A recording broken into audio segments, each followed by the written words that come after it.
So we're going to quickly talk about how to adjust the temperature of your hot water. Sometimes the hot water will be way too hot and has the potential to scald, and if you need to turn it up or even down, this is how you do it. So this is a common system. We have an electric element here and we also have solar. We're going to talk about both. To turn down an electrical hot water heater, you'll see a panel right on the front.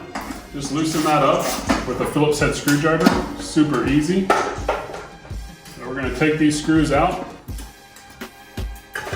Take the panel off, you just remove some insulation. And this is actually the heating element. So if you look really closely in here, you'll actually see a little set screw. Now you can see you just stick a flathead screwdriver in there and you can adjust that arrow to the desired setting. A lot of manufacturers will actually have their own arrow that has kind of a suggested setting, which is right around 120 degrees.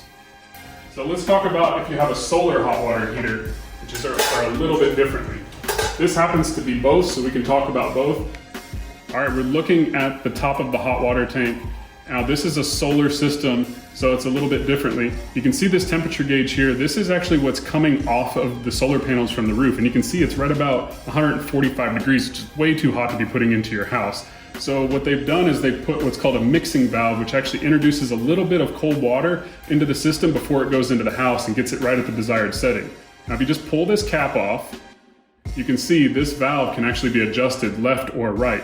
You can take any household thermometer and stick it under your hot water supply, and you can just adjust this until you get the desired setting.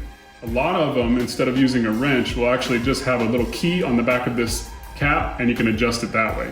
Now there are times when this mixing valve is going to be up on top of the roof, in which case you'll probably have to have a professional go up there and adjust it for you.